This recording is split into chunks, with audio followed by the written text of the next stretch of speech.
अगर कोई पुलिस को कंप्लेन करता है तो पुलिस उसका संज्ञान देगी। इनका कहने का मतलब है जो विजयी होता है सुप्रीम कोर्ट उनको दोषी होने के बावजूद भी जेल नहीं भेजती। जो उत्तर प्रदेश में इंडिया अलायंस में एक नई जान आ गई है जब से केजरीवाल आए हैं, उनका नैरेटिव थोड़ा अग्रेसिव हो गया है, क्या ये आप मानते हैं?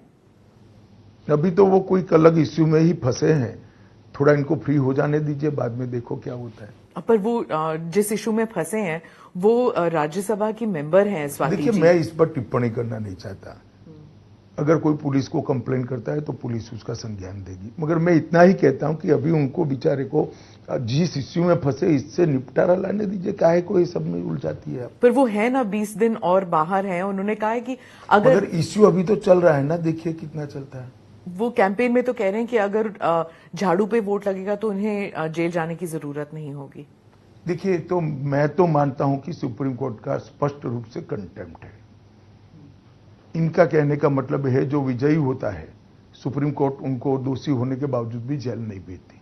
अब जिन जज साहबों ने उनको जमानत दी है उनको ये सोचना है कि उनके जजमेंट का क्या उपयोग या दुरुपयोग हो रहा है। आप उस जजमेंट के बारे में क्या कहेंगे?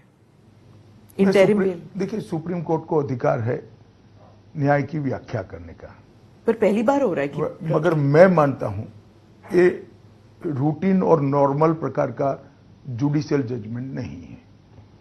काफी लोग देश में मानते हैं कि स्पेशल ट्रीटमेंट दिया गया है। केजरीवाल जी कह रहे हैं कि आप लोगों ने इतने कैमरा लगाए हुए थे, पीएमओ तक में कैमरा का एक फीड जा रहा था, वो सब देख रहे थे कि ये केजरीवाल जी टूटते हैं कि नहीं, और वो कह रहे हैं कि मैं टूटा नहीं हूं और वो बीजेपी मेरे से इतना डरती है। कैमरा लगाए हैं तिहाड़ में? तिहाड़ उनके पास है, हमारे पास नहीं है। ये कंटिन्यूअसली झूठ बोलते हैं। जेल प्रशासन दिल्ली सरकार के हाथ में, केजरीवाल जी के हाथ में, गृह मंत्रालय के हाथ में नहीं है। पर वो मतलब दिन में कम से कम 3 बयान आते हैं केजरीवाल जी से, और उन्होंने इंडिया अलायंस का नैरेटिव कब्जा कर लिया, क्योंकि वो कहते हैं पहले कि प्रधानमंत्री फुल टर्म नहीं रहेंगे तो मोदी की गारंटी नहीं, वो अमित शाह जी की गारंटी बन जाएगी क्योंकि कमान आप संभालेंगे। चलिए, आप इतने सीरियसली ले रहे हैं, वो सिर्फ 22 सीट लड़ रहे हैं देश में।